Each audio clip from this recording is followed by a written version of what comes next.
अस्सलामुअलैकुम। मैं हूं मुज्तबा। आज हम new syllabus mathematics book 2 chapter 1 direct and inverse proportions करेंगे। तो चलते हैं सवालों की तरफ। Practice now 1 page 005। Question part A, if 50 gram of sweets cost $2.10, find the cost of 380 gram of sweets, giving your answer correct to the nearest 5 cents. तो इसमें दो मेथड इस्तेमाल होते हैं और वो चाहे आप जिस तरह भी करना चाहें, लेकिन मैं यहाँ पर आपको दोनों ही मेथड से सवाल करके दिखाऊंगा। तो पहला हम करेंगे यूनिटरी मेथड।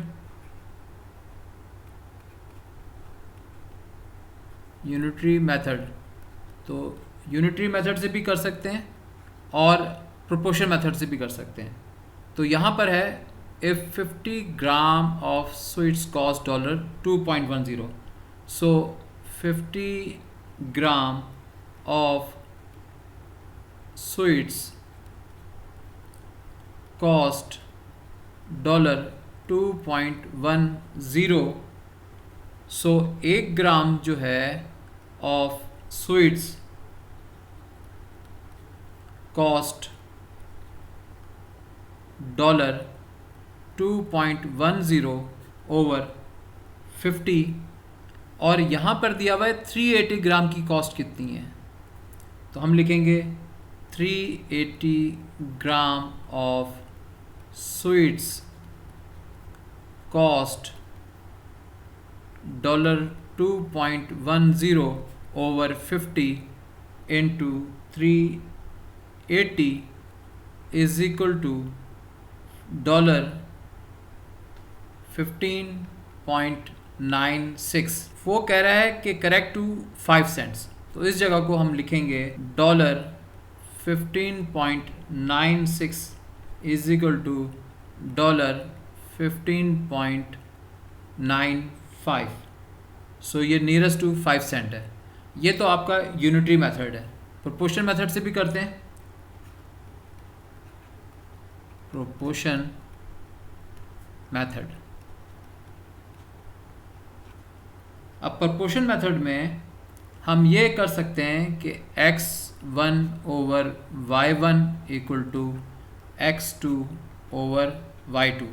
अगर इस y को मैं इधर ले आऊँ और इस x को इधर ले आऊँ तो इस तरह लिख सकता हूँ x1 over x2 is equal to y1 over y2। या तो ये वाला मेथड इस्तेमाल कर लें या ये वाला इस्तेमाल कर लें, तो दोनों ही सही हैं। तो हम लिख सकते हैं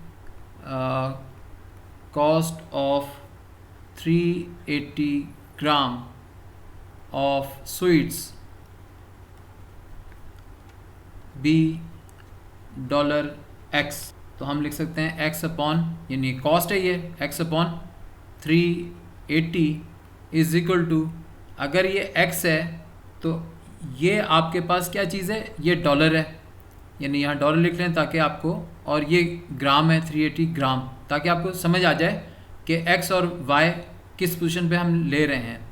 और x2 हमारे पास क्या हो सकता है, डॉलर है, तो डॉलर कितना है 2.10 डॉलर आ गया। और इसके एवज़ में 50 ग्राम यहाँ लिख देंगे 50। तो इसको जब कैलकुलेट करेंगे तो ये $x है, ये आपका डिज़ायर है, आपको मालूम करना है, इज़ इक्वल टू $2.10 अपनी जगह पे रहेगा, 50 भी अपनी जगह पे रहेगा, 50 ग्राम था ताकि क्लियर हो जाए, इनटू 380 क्रॉस हो जाएगा तो 380 ग्राम। तो इसको कैलकुलेट जब करेंगे तो वैल्यू आएगी 15.96 इज़ इक्वल टू $15.95। तो ये आपके पास x की वैल्यू आ गई। तो हमें मालूम चल गया कि 380 ग्राम की जो कॉस्ट है वो 15.95। रीज़न ये है कि यहाँ पे लिखा है नियरेस्ट 5 सेंट्स, तो इसको इस तरह लिखेंगे। नेक्स्ट पार्ट करते हैं। प्रैक्टिस नाउ 1 का पार्ट बी जो है हमारे पास 3/4 यानी कि 3/4 of a piece of metal has a mass of 15 kg. What is the mass of 1/2/5 of the piece of metal. तो हम इसको दोनों ही मेथड से करेंगे। तो फर्स्ट जो है हम उसको यूनिटरी मेथड से करेंगे, यूनिटरी मेथड। अब यूनिटरी मेथड में हम पहले हिस्से में, क्योंकि हमें यहाँ पे मास निकालना है, व्हाट इज़ द मास, ये हमारा क्वेश्चन मार्क है। तो हम लिखेंगे 3/4 यानी 3/4 of a piece of metal weighs 15 kg। तो हमारे पास 15 kg कितना है, 3/4 of the piece of metal. तो हमने ये लिख लिया। अब ये 3/4 है, यानी 3/4 का मतलब ये हुआ कि अगर ये पूरा होल पीस है तो इसका इतना पार्ट जो है 3/4, इसका वेट जो है वो 15 kg है। 15 kg ये साइज़ है। अब हम चाह रहे हैं कि पूरा होल पीस, तो